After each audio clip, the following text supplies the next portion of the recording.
Right, if I can have everyone's attention, we'll continue our availability. We now welcome Kevin Harvick, driver of the number 29 Ream Chevrolet, currently sits sixth in points, but probably the most important job and way to describe it now is new dad. Tell us what this last week's been like. Yeah, no, it's been a crazy week, to tell you the truth. It all started in Daytona, as everybody knows, but yeah, we went in and you know, she did a great job and had a baby within about 2 hours. Dad waited a little long to get her to the hospital, so I was obviously not her favorite person as we told her that they told her that they wouldn't give her an epidural. So she did good. She had it all natural, no drugs or nothing, and had a healthy baby boy, and that was the most important part. So everybody's good and at home and doing normal things. You're getting some sleep? Yeah, the sleeping pattern is different for sure, but we're fortunate to have a lot of help, and obviously, you know, with her mom being right there, we've been able to incorporate her into everything that's going on. So it's definitely been a change, but nothing as bad as everybody made it sound like, for sure. It's been great. Well, obviously, congratulations on behalf of everybody at NASCAR. Certainly the hardest but most rewarding job you'll ever do. So yes, it was definitely the most rewarding thing. That was the best moment I've ever got to experience in my life, so it was pretty neat. Not much will top it. Well, we'll get to going on the track stuff again. Kevin currently sits sixth in points. Just talk a little bit about competition-wise being at New Hampshire this weekend. Yeah, you know, it's nice to come to the racetrack now, to be honest with you. You know, over the last few weeks, you know, the anxiety of just everything that was obviously going to happen with having a baby, and knowing that everything's settled at home and everybody's healthy, that was the part that I was worried about the most. But definitely the most relaxed that I've been able to be in weeks coming to the racetrack. And you know, I think as we get to the track this week, everybody's excited that we don't have anything to worry about it except the race cars, and no backup drivers or situations that could pop up. So it's good to come to the track. Obviously, this is a place that Shane and his guys you know, have had a lot of success at. We've been fortunate to run well here as well in the past. So we just looking forward to getting on the racetrack, and should be a good weekend. Okay, we'll take our first question from Steve, then come back over to Mike. I want to know if there's a story behind the story, as far the fact that Keelan has his own Twitter page. Well, Keelan has his own everything, because I didn't want some crazy-ass fan getting a hold of his Twitter name or his website, and so he has everything that you could imagine from top to bottom, just as more of a personal security peace of mind than anything. But that's really the only reason. So he has a web page as well? We own them all. Oh, you own them? He doesn't have one nor need one, but you know. Oh, he will. More of just kind of protecting him than anything. Okay, go ahead with your question, Mike, right behind you. Mike, HembrySpeed.com. But is there a go-kart yet? We're hoping for no go-karts. We're hoping for golf clubs. We're hoping that we go in a different direction there. Good plan. But whatever he wants to do. You're kind of in a funny situation where you're almost certainly in the chase, but I'm sure you're not really exactly where you want to be, with still looking for the first win. How do you approach these summer races knowing that you're kind of in the middle there? Yeah, I think you approach them just like you would any other week. You know, if we were in the chase or it was the first race of the year, you're going to go out and you're going to try to get the best finish that you can, and obviously, you know, you don't want to take any huge risk at this point, being that there's 7 or 8 weeks left to go. So, but really, you know, for us, it's last week's kind of been the story of kind of the first part of this year for us. You know, I'm going to turn 3 thinking that we have you know, that we're going to come out of turn 4 with a chance to probably win the race, to wad it up in a mess there. So it's just been one of those deals where, you know, we've been in position to win a few races. We've made a lot of mistakes, and you know, we hadn't caught the breaks that we need to. But you know, last year we caught a lot of breaks, and you know, that stuff just goes in cycles. So you just ride it out, and you try to keep putting yourself in position, and you know, all the tide turns at some point. Okay, we'll take one from Bob, then go over to Joe. Bob Hocker, Sporting News. What was your reaction to Allmendinger's suspension? Were you surprised? NASCAR took somebody out of the car just a few hours before the race, and do you check with NASCAR at all about anything you might be taking? Well, we've been busy this week, Bob, but so I haven't had a huge chance to kind of keep up with where that has all progressed to. But obviously, I know the situation that you're referring to last week at the track, and you know, the timing. Obviously, you know, I don't necessarily understand 100% the timing of why that takes so long, and seemed like an odd situation to be right before the race. But you know, I think as we go through the next weeks, and obviously I think there's a B test that's going to happen, correct? I really want to wait and just kind of see all the facts and really understand exactly where everything's at. But the timing did seem unique to be honest with you, you know, for the team and everybody to react. So, but obviously that's all handled from an outside company, and you hate to see all that happen, and hopefully it's something that can be explained to everybody, so we know if there's something that's out of bounds that is something from over the counter, or if it was, you know, something that is just pretty obvious. So we'll just wait and see all the facts as they come out. Okay, we'll take our next question from Joe. Joe Manzer, NASCAR.com. I mean, was it hard as the weeks kind of piled up to stay focused, and I mean, worrying about Elena and everything? I mean, did you find that more and more difficult, and is there kind of a visible sense of relief? You talked a little bit about it. Oh yeah, there's a huge sense of relief. You know, and all of you that have had kids, you know, there's just that anxiety of, you know, as you get closer, of just wanting to, you just want to know, you know, is everybody going to be good? You know, there's just those thoughts in your mind of all the things that could go wrong. And as the weeks built up, really Sonoma was the first time that it actually hit me, just for the fact that, you know, we had Mayhew there just in case something happened.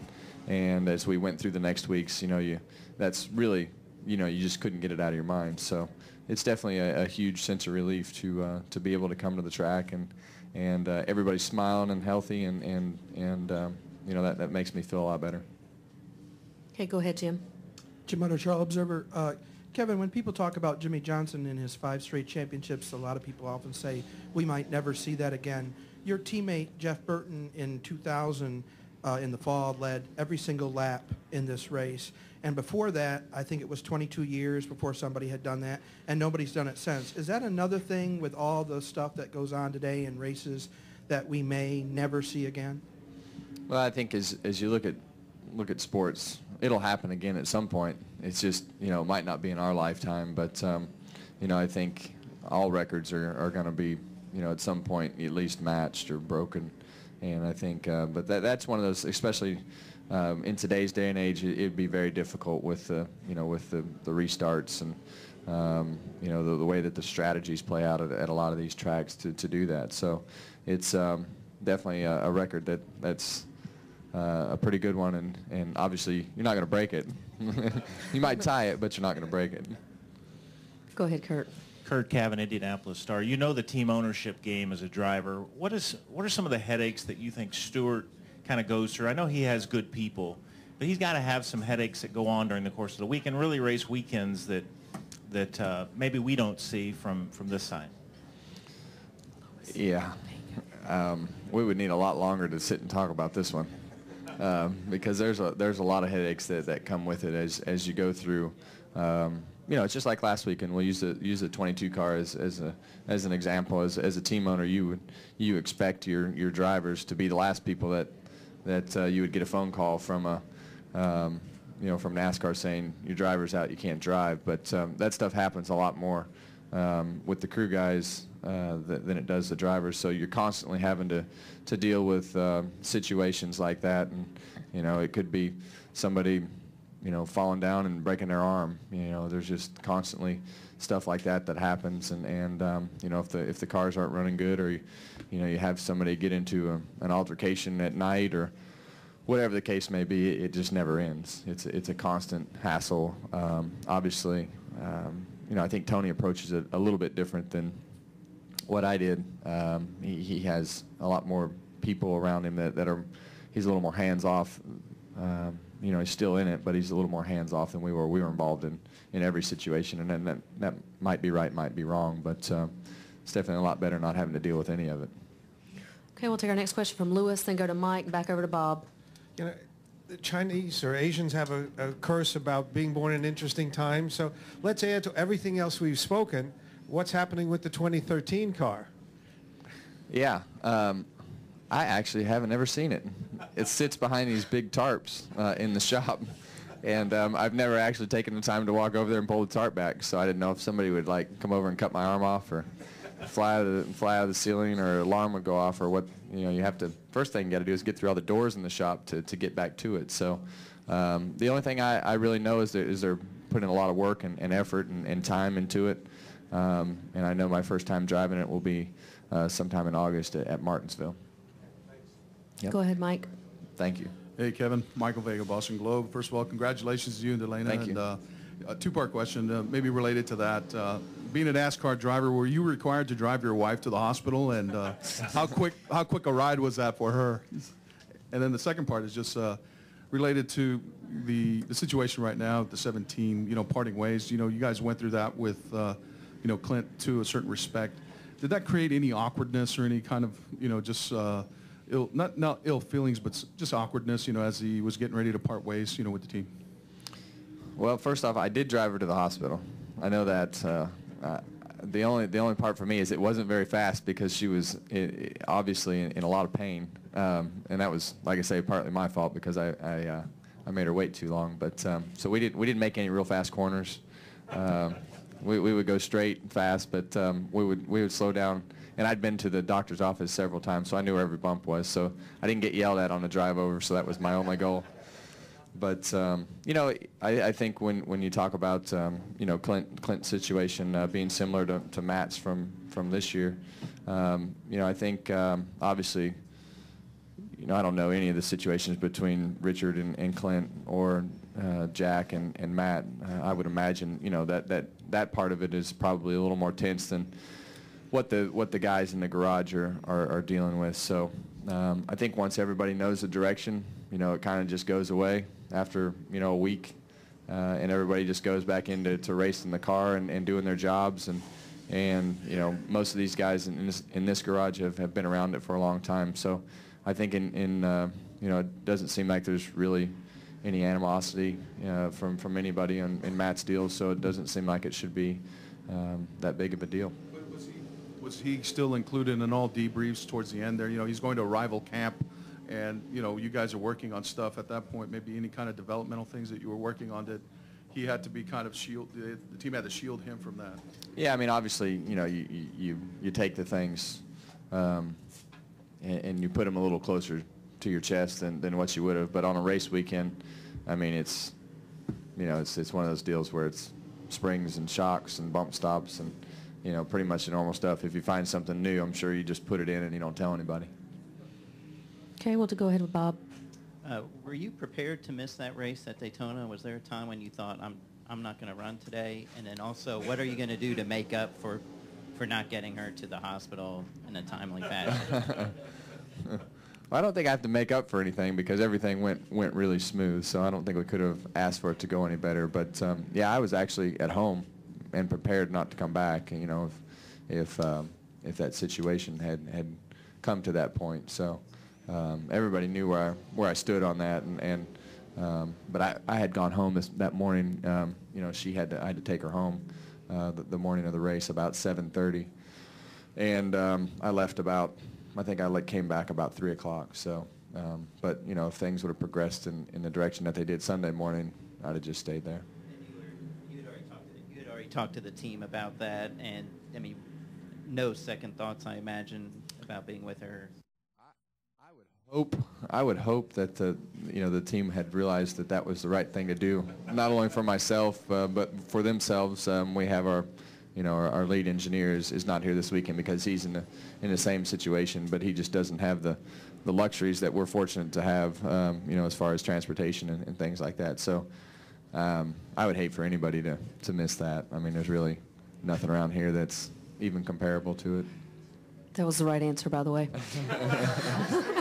Speaking as a mother, that was the right answer. Thanks. Go ahead, Bob. I mean, would it have mattered if you were on the chase bubble at all? I mean, considering where you were in points, did that make it an easier decision at all? No, there's just really nothing that ever even popped up into Richard has been a big supporter of that, and it's always been family first, and we'll figure the rest out later. Go ahead, Claire. Claire B. Lang, Sirius XM NASCAR Radio. It seems like the entire garage, the NASCAR media, and all the fans are really enjoying this with your new little one, and people are really kind of enjoying it along with you. My question is your new young son anything like you or like Delana, and have you seen the Cheshire Cat grin yet? Well, I think he's probably going to be, he's got his mom, so he's going to get some good guidance for sure. So we'll know that part for sure. But it's hard to tell who he looks like and things like that right now. But it doesn't look like you, Burton. But I think as he came out and he didn't cry a lot and he seemed, so maybe he's as tough as his mom. So that'll be a good thing. He's just starting to get that little smile where he opens his eyes and looks at you. So it's pretty neat. All right. Kevin, thank you very much for your time. Again, congratulations. And we'll make sure Delana gets copies of the transcript so she knows that all your answers were perfect and right on.